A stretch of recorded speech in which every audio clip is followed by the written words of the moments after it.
ঈদের শালাশালির সালামির চাপে দুলাভাইয়ের মানসিক অবস্থা এখন ব্যাংকের লোন খেলাপের মতো। দেশ জুড়ে আনন্দের আমেজ, নতুন জামা কাপড়, সুস্বাদু সেমাই, সব মিলিয়ে ঈদ মানেই খুশির দিন। কিন্তু এই আনন্দের মাঝেও কিছু গোপন কান্না আছে, বিশেষ করে দুলাভাইদের।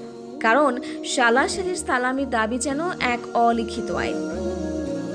গবেষণা দেখা গেছে, ঈদ এলে একদল বিশেষ শ্রেণীর মানুষ স্বাভাবিকের চেয়ে ৩০০% বেশি হাসে। এরা মূলত শালা ও শালি নামক বিশেষ ক্যাটাগরির অন্তর্ভুক্ত। দুলাভাইকে দেখলেই মুখে লাজুক হাসি, চোখে অর্থনৈতিক প্রত্যাশার ঝিলিক, সব মিলিয়ে এক বিশেষ রোমাঞ্চ অনুভূত হয়।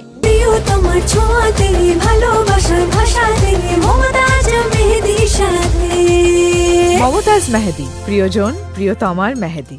বিশেষজ্ঞদের মতে, সালামি না দিলে ঈদের দিনেই সম্পর্কের টানাপোড়েন শুরু হতে পারে। দুলাভাইয়ের মন খারাপ ছিল, শুধু আপুর জন্যই এসেছে, কিংবা আগেরবার তো ভালোই দিল, এবার কি কিপটে হয়ে গেল, এরকম খোঁচা মারা বাক্যবাণের শিকার হতে পারেন যে কেউ।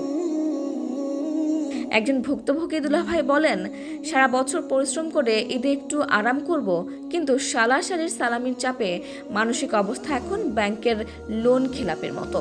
অন্যদিকে এক শালা গর্ব করে বলেন, দুলাভাই মানুষটাই এমন, আগে সালামি দিলেই খুশি হতাম, এখন তো বিকাশে আগে ভাগেই পাঠিয়ে দেয়। সত্যিকারের ভালোবাসা।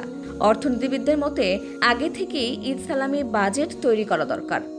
অনেকে গিফট কার্ড, শপিং ভাউচার কিংবা ভালোবাসায় আসল উপহার মার্কা বক্তব্য দিয়ে বিষয়টা এড়িয়ে যাওয়ার চেষ্টা করেন। তবে বাস্তবতা হলো, টাকা ছাড়া ঈদের সালামির আনন্দ অসম্পূর্ণ। শেষ কথা হলো, ঈদ মানে শুধু খুশি নয়, কিছুটা হিসেব নিকেশও। তাই দুলাভাইদের বলছি, সালামির জন্য প্রস্তুত থাকুন। আর শালাশালিদের বলছি, দুলাভাইয়ের দিকটাও একটু ভাবিয়েন। অপরাজয়ের সকল দর্শকদের অগ্রিম ঈদ মোবারক।